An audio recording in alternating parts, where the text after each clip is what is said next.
Hey, it's almost every day I find a new way to screw up the intro. I'm Dominic D'Angelo. It's Rumor and Innuendo, and I am of adfreeshows.com, SEScoops.com, Podcast Heats, Wrestling, and I'm with Mr. Robert Karpelis, WD creative _ish.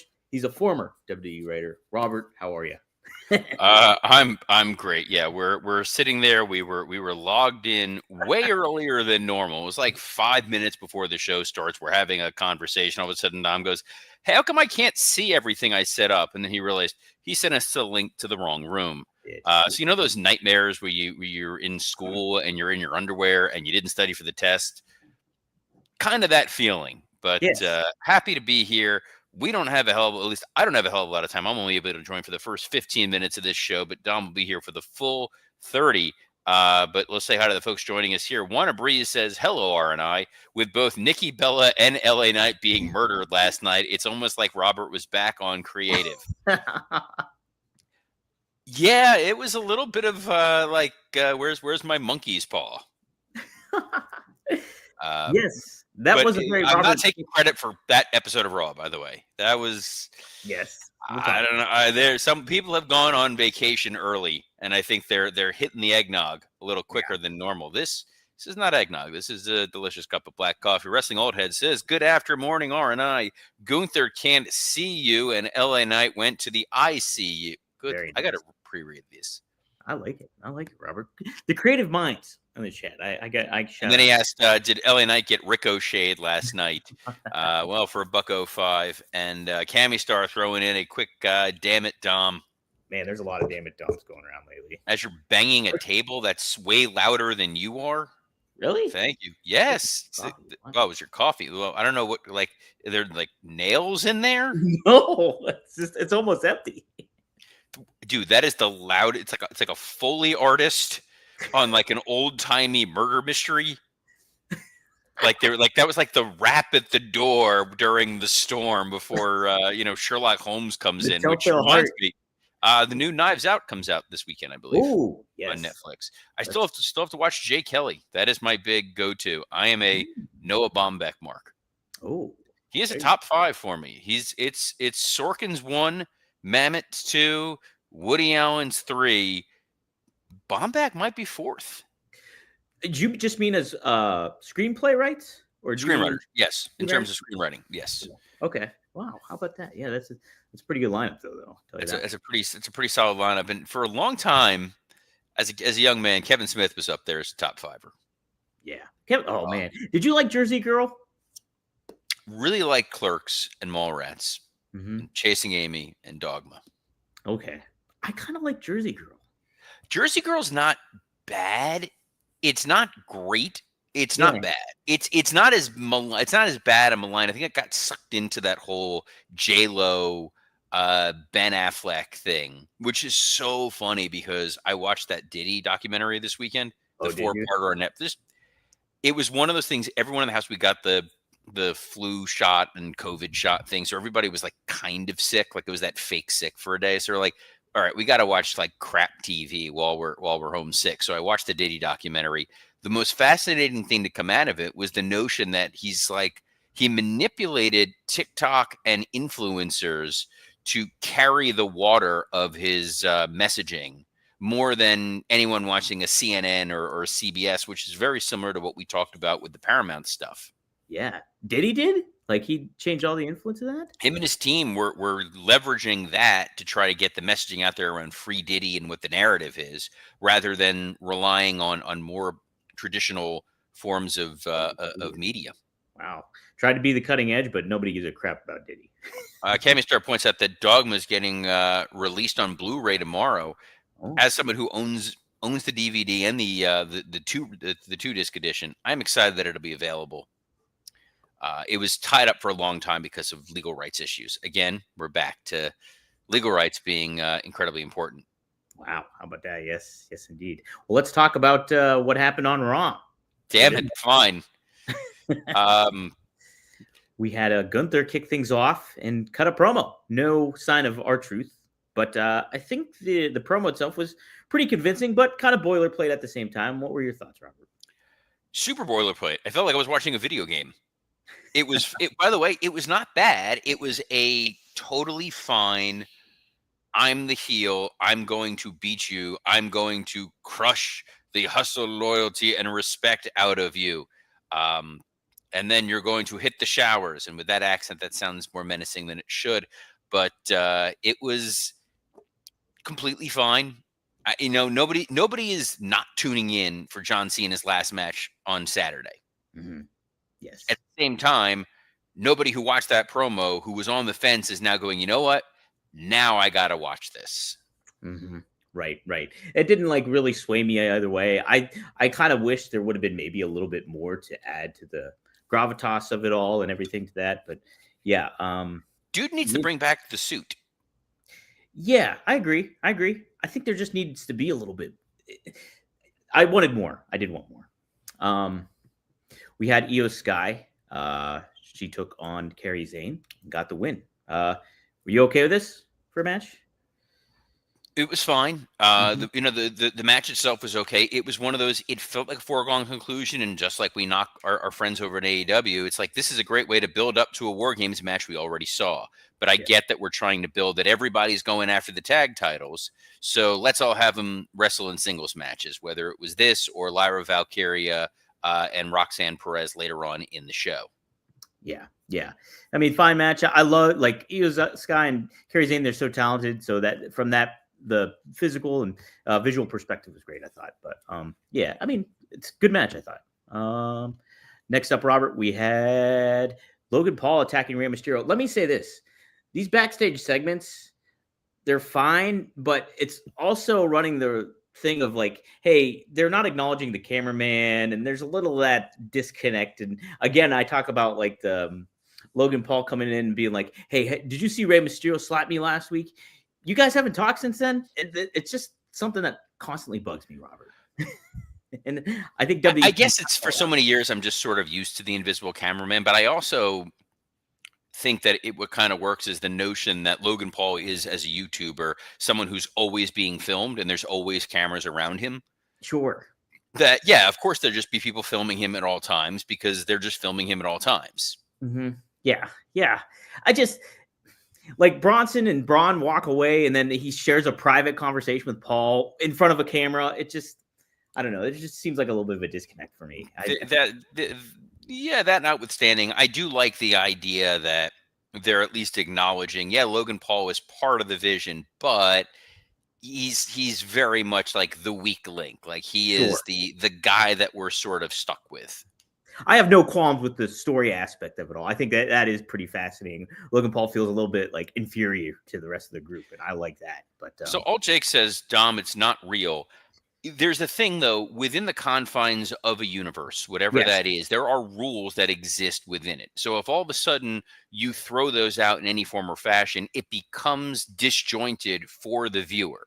Cheers was a scripted television show. If all of a sudden one of the episodes, Norm peels off his skin and he's an alien, you'd be like, wait, what? Right. That's kind of the thing. It's like you suspend reality. That's why they always say that. And you take that ride when there's something that feels weird, even within the world of weird. You're a little bit like, I don't get what's going on here. We felt this a lot more during the Attitude Era, where guys were, trying to embalm one another, and the cameraman's just filming it. Right? Yeah. Well, we got Murder coming up, brought to you by Castrol GTX. I certainly, yes, it's not real, but neither is Breaking Bad. Neither are any of the shows I watch. But I like Whoa! I don't know if you've been to Albuquerque. I have not been to Albuquerque. So. That's supposedly very, very real life. Mm-hmm. Other big beats and moments that occurred on Raw, they certainly went out of their way to just murder the baby faces. Yes. Which one are you talking about exactly? But yes. Well, the Vision took out Rey Mysterio and LA Knight. Yes. So it feels like, in part, hey, we want to get rid of anyone that may be an ally of CM Punk. Mm-hmm. And we want to establish the Vision as this new dominant stable on Monday Night Raw, which is okay, except... do you remember when Rey Mysterio and LA Knight were part of War Games? Oh, yes. Do you remember how LA Knight and Rey Mysterio are vocal allies of CM Punk? Of course. Remember how Jey Uso was on Raw last night and nobody bothered to touch him, and now he's just back as a tag team guy? Correct. It's one of those things where, again, if had I been sitting in the room, you raise your hand and you're like, "Hey, Unreal cameras, let's pause this for a minute so we don't make Hunter not look like the smartest guy." And then it's, "Hey, Paul, make this make sense to me." I get Logan Paul is going after Rey Mysterio when Rey Mysterio has a storyline in place right now going up against Dominic. Yes. Fine. The LA Knight of it all, it was like a one-night babyface push. He saves Rey. He chases off the bad guys. He demands the match. He has the match. He loses the match. He gets attacked by the mystery attacker. Then they completely murder him to end Raw in the way that when it happened to our friend of the show, Ricochet was like dead and gone. Mm-hmm. This maybe felt like LA Knight's going away for a little bit. But by the way, if LA Knight's back on next week, huge miss on their part. Well, Robert, other big takeaways. Stephanie Kaur, and looks like going to be Raquel Rodriguez. Dude, like that. The way that they sent Nikki Bella out there to get murdered. I don't want to say that was a parting gift to John Cena, but Nikki Bella coming out there and then just opening the trap door and being like, "Nah, just kidding." Loved it. Such a fan. Just Raquel just flattening her, ending her day. Sold American style, to quote Alex Greenfield. But big time stuff. Big fan of that. At the end of Raw, it's clear that they feel, all right, we're getting to January 5th where it's going to be CM Punk and Braun Breaker. This week is clearly about the John Cena show. Next Monday, maybe it'll be a John Cena tribute show, and we'll get Rey Mysterio versus Logan Paul. Then maybe 2 weeks they feel is sufficient time for LA Knight to be healed up, and we get him versus Bronson Reed or a tag match or something like that to get us to the January 5th episode of Raw. I'm going to look at the calendar real quick for Mondays. So they're in a weird sort of position because there is no egregious holiday episode of Raw this year. So Monday, it's 15th, 22nd, 29th. None of those are Christmas, New Year's, where no one's necessarily going to be home. But at the same time, they are trying to wind down to the end of the year. And they know that people are, in theory, doing stuff with their families. We'll see where they ultimately find the value, but it's kind of, hey, January 5th is when we start up again. Like, let's go on winter break. There's no homework. Take the next 2 weeks off. Right. And this Raw definitely had that feeling to it. Very much it did. Real quick, Robert, what do you think of the tag team division? They jobbed out War Raiders after promoting them briefly in a video package. Then we just get pivoted right to Jay and Jimmy, who immediately take out the New Day. I like that the Usos are back in the tag division, but to your point, the storyline perspective is a little out of whack. Well, what was interesting was if you paid attention to Jimmy's promo, it was piling on and piling on and piling on. So I don't know necessarily how plugged in the Usos are, where the idea was like, hey, Jay was taking L after L after L after L, failed at being world champion, failed to regain the world title, failed to win at War Games. So now we're desperate and we're back to being a tag team. So we will see. At the same time, we will see who the mystery masked man is. He definitely seems spry enough to be Chris Jericho. But yeah, that's where we're at. And Dom will be with you for the remainder of today, and I'll be back tomorrow, as I am every Monday through Friday at noon Eastern on a plethora of platforms, including WWCreative_ISH X account, the @SE Scoops X account, the @Dominic D'Angelo X account, and on YouTube, Rumor and Innuendo Podcast Heat, an ad-free show. Show is not over. However, I didn't want to make Dom have to remember all that. It's why I'm here. So, Dom, I will wish you best of luck in your future endeavors. Thank you, Robert. Peace up. A-Town down. He probably was like, what the hell? All right. Yes.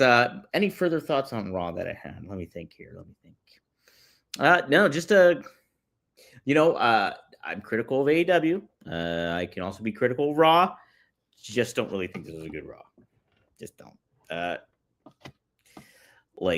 some aspects I like, but like again, I'm a big the fact that I like in the throughout the course of this year and a lot of 2024, I was really appreciative of WWE paying attention to detail and making connecting dots and having things make a little bit more sense and certain aspects like that. But it seems like some of that has been gone to the wayside, or maybe it's just become a bigger highlight for me, just because the product maybe doesn't feel as big as it did in the previous year.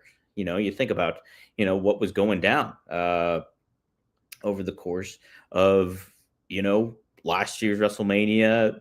Before then, Cena being a heel, and then just the potential Rock, what his involvement was, and then nothing happening from that. So I do think there's that kind of shift, on an unfortunate shift for WWE. But once that gets removed, you know, you give the I mean, you try to give the benefit of the doubt, but there's certain aspects too that's just like there's a lot of stuff that could be buttoned up with this product at the same time. Not saying that it's a bad show. I don't this particular episode was not that good in my opinion. And but I do think, you know, it does make a highlight of what WWE has to really try to focus on. They're getting away from what was intriguing about the product over the past like year and a half. And, that was attention to detail with a lot of stuff with your sub storylines, your mid card stuff, and anything like there's still a presence there, but it does not seem like the attention to detail is there as much, if that makes sense. Monsters Night Oh, that's right. They had Monsters Inc. as the Monday Night Football collaboration last night. Let's see. Take a look at some of this stuff. Alt Jake says Jay turning heel before Christmas. I think I'm kind of for that. Yeah, I would. I do think I'm sick of the eating. I'm sick of. I mean, like if you're making money off of it, it's certainly one thing, and I could completely understand them keeping Jay heel from that or babyface from that perspective. But maybe there's some money in Jimmy being a babyface. Not that I want to see Jimmy and Jay fight each other again, but maybe you can do something a little different with Jimmy at the same time and make it a little bit more refreshing. But I mean, then you just try to think about who are some of your top baby faces moving forward. You got CM Punk, you got Rey Mysterio, you got Roman Reigns, Cody. This is like from across the different realm, both brands. You need some other new faces. Maybe Ricky Saints comes into the fold here. Cody is facing Obafemi at Saturday night's main event. A good way to introduce Ricky Saints onto the main roster and get a new babyface in the mix. Kimmy Star's right. Time to misbehave for the sitter. I'm like the substitute teacher. That's what I am more so. It's just like, okay, nobody gives a crap. Let's see. Pooh. This Pouzier monster says WWE blows. You want to give any more further reasoning as to why you think that? I gave some of the reason why I don't think the product is at its ultimate best right now. I do think, like people have been, if you've seen online, I'm sure you have, the constant promotion of how modern wrestling sucks. And then like you see huge thumbnails with Stevie Richards and Dutch Mantel, all a part of the James Romero network. So it's like he does the same segments with these different personalities and makes basically the same thumbnail. It's pretty hilarious, and that just low-hanging fruit stuff. Look, am I a huge fan of how wrestling is portrayed today in the modern era? Not really. Even though I have taken my exceptions with the Jim Cornette realm because of Brian Last and all that stuff, I certainly subscribe to Cornette's philosophy more so than I do the modern wrestling take. So I do lean more towards, old school heel babyface classic storytelling. You don't have to do a whole lot of crazy moves to capture my interest kind of vibe. Like I want a good heel, a good babyface, good characters, and then something to fight for. That's what I want. Um, I do think so like there is that lot of negative notion to really embrace that modern wrestling stinks. And hey, guess what? Things change. It changed for people from the 70s to the 80s, changed for people from the 80s to the 90s, from the 90s to the 2000s, and now to the modern era. So it is not totally built for me. I understand that. It's built for a younger, more immediate audience with a less attention span. And we're all losing our attention spans because of this stuff right here and because of this stuff that you're watching right now, even me, 30 minutes. So I just don't think that's necessarily a huge part of, I just think that's an unfair thing to say is modern wrestling sucks. Now, like I said, not my cup of tea, but at the same time too, it is not supposed to be my whole cup of tea. There's something for somebody else. And, and like, yes, could it be done better? 100% could be 100%. But yeah, does it suck? No, you know what sucked? 2018 WWE sucked. 2019 WWE sucked. Like, there was a lot more worse times than what we're going through right now. So, I mean, for people to say, okay, like, Pussy Monster, oh my God. All right. You know what? I don't kick anybody out, but I'm kicking this guy out. See you later, buddy. Boom. God, he's not adding anything productive. Yes, like that Pussy Monster guy saying, Kevin Kellum chimes in, saying wrestling blows is lazy, no color you burn take. Exactly. Give me some context of why you think that. That's one thing. But if you're just going to say that stuff, you don't add into the conversation. I'm totally fine with you having your opinion and saying that wrestling sucks if you think so, but give me your reasons why. Like, I want something else than that. 2018 WWE was a chore wrestling old head. It definitely was.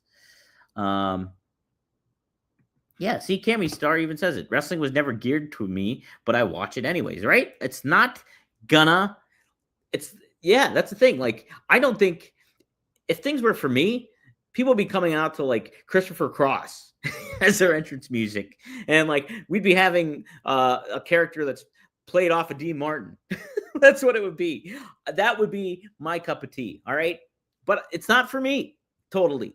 There's some aspects I pick and choose that I enjoy, but I watch it. I take stuff that I like about it. I'd be a complete liar if I didn't say I enjoy what like Dominic Mysterio is doing. If CM Punk is on television, I'm definitely tuning in. John Cena, this whole aspect of seeing him the farewell tour, it's kind of neat. It's neat to watch. Overall, not completely, totally executing the way I wanted it to be or anything like that. But again, stuff happens.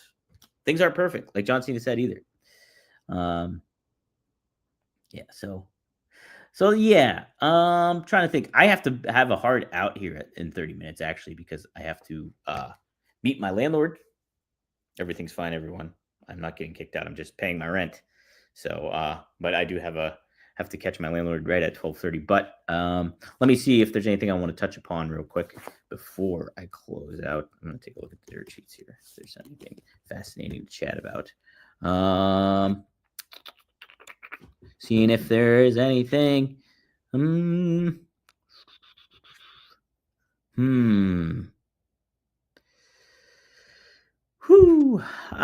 really. I like what they're doing with Braun Breaker. I'll just say that. I didn't like positioning him in the right manner, I think is good. I think you will have some aspects where that comes in to a little. I think that will play off in the grand scheme of it all for Braun Breaker being a bigger star. So you're going to be in the right position for that. Devin Dowling, get a spare key while you're at it. I know. You're definitely right about that. Wannabe Breeze says wrestling across the board is always up and down. When it's good, it's good, and when it's bad, it can be good in a bad way. No matter what, wrestling is one constant form of entertainment I watch. Right? Think about it. Think about it. 6 years ago, what position was pro wrestling in? It was in a horrible spot. You just had WWE. You had TNA was fine.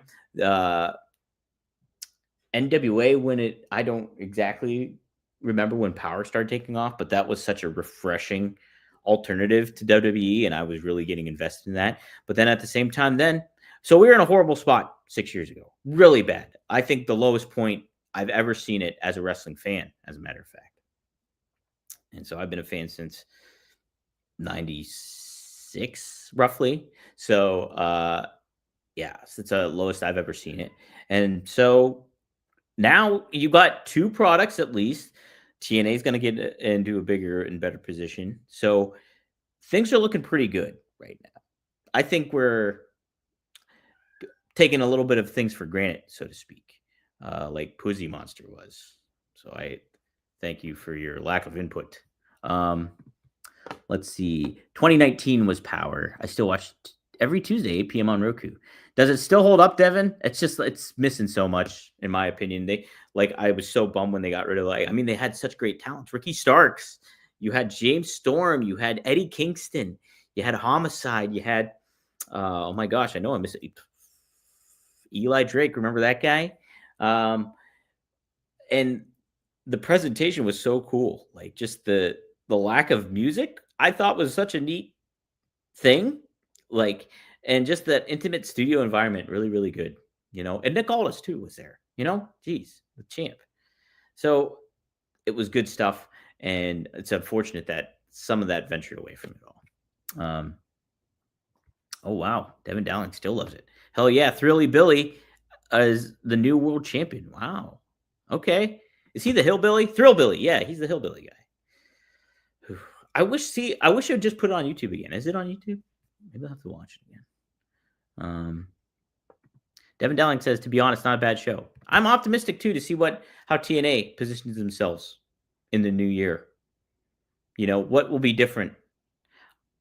I don't think maybe they shouldn't change a whole lot, but at the same time too, I would really tighten up on some things. I would make note of what is positive, what has been good about your product, and I would take a real deep dive into seeing what maybe you've been taking missteps with. Not that I am somebody that can give that input because I haven't watched it regularly on a weekly basis recently. So I can't really necessarily give that kind of input. But I will say, I would be very careful of who you make your stars, be selective, and position them in the right manner. Learn from other promotions' mistakes. What did AEW do wrong? What did NWA do wrong? What has WWE doing differently and wrong that is not ultimate for them? Hold on. I'm going to get the cat. Razor, what are you doing? Come on. You chewing on something weird? All right. Jeez, oh man. I guess it's time for me to end the show. Well, a couple minutes. We'll give him a couple minutes. I haven't heard from my landlord yet. Oh, there's music now? Oh, see, I kind of liked it without the music. I thought it was a nice touch. Tony Gong gives a different perspective. To be fair, they're taking us fans for granted too. Yes, they are. 100%. I agree with you on that. Less shows per match, much more commercials. Not only that, Tony, to add to your point, yes, they're pricing out their fans. Big point. Pricing out their fans. They are making these events more exclusive, less occurring. WWE doesn't have as many house shows now. It just is a point of it. And yeah, the aspect too. Royal Rumble being in Saudi Arabia, huge miss. It's going to feel like an even bigger miss once that comes around. I think that's not something that has been talked about quite as much yet, but I think it's going to play a big, big role here coming up. And it's going to be a rough realization for some wrestling fans, WWE fans, and everything like that. So I'm 100% with you, Tony Gong. Yes, we're taking some of this wrestling for granted. Absolutely, for sure, I think, if you look back 6 years. But to your point, 100% they're taking us for granted too. 100% they are. And that's several promotions. That's both promotions, I think. I really do think so. So yeah, I think they found a comfort zone. They found a money making zone, but how long is that tide going to be at high where they can ride it? That some at some point or another, it's going to crash down, and you have flooded your market and not in a good manner. Look, Cammy Star even says it right here. Not going to watch the Saudi Rumble. It's going to feel so. I love the Rumble. The Rumble's such a blast. But yes, like, am I going to be as enticed to watch it? Will I watch it? Probably, I guess, but like, I'm not going to feel really great about it. It's just not. Um, Alt Jake also, that's all live events. Yes, correct. All live events, everything is pricier and will continue to be. Alt Jake also adds concerts, sports, theater, all have gone up as well. It's a factual. It's high. Yeah, it's very true. Like, everything has been high priced. I can't go to concerts now. It just feels like too much money to go to even like a regular, like, not local show, but like a lesser known artist. Even those tickets are like $40 to just general admission, and that's like, wow. I want to see this person, but do I need to see this person? So that's a fact. Same time, wrestling was built for everybody. I think that's what made wrestling special, is that it was a reasonable price point for a lot of people. And now that I'm speaking for WWE in this regard, because AEW has reasonable ticket prices, TNA has reasonable ticket prices, so WWE is the entity I'm talking about with this. So I think they're taking a lot of the fans for granted at this moment in time. Understand you're making money at this point, but at some point that bubble is going to burst, and where are you going to be after that fact? Wrestling old head quotes famous Rick Derringer song, "When it comes crashing down and it hurts inside." Exactly. My wife and I went to concert 3 to 5 times a month until last year. Now it's 3 to 5 times a year. 100%. I went to a bunch of concerts that I think in 2024. I went to a lot of different concerts. Now, maybe I went to 2. Maybe. I don't even know. Herb Albert, I saw in May. He was great. 90 years old, playing the trumpet like crazy. Amazing. All right, I got to go. My landlord is probably going to be here at any moment in time, and I have to give him his rent money. So, like Robert said, we'll see you tomorrow here on Rumor and Innuendo. Thank you all for tuning in. Thank you, Kevin Kellum, for chiming in on the chat. Alt Jake, Cammy Star, Wrestling Old Head. Was Triple E not here today? Devin Dowling. So many good names in here. Jeff Hanger also in the chat, going by Wannabe Breeze because of the YouTube thing now. But thank you all for tuning in, and it'll be fun. We'll talk a little Dynamite tomorrow, and we'll be back. Same bat time, same bat channel. Peace up, A-Town down. Boom. Boom. Oh, you still got to hang out with me for a little bit. Damn it, Don.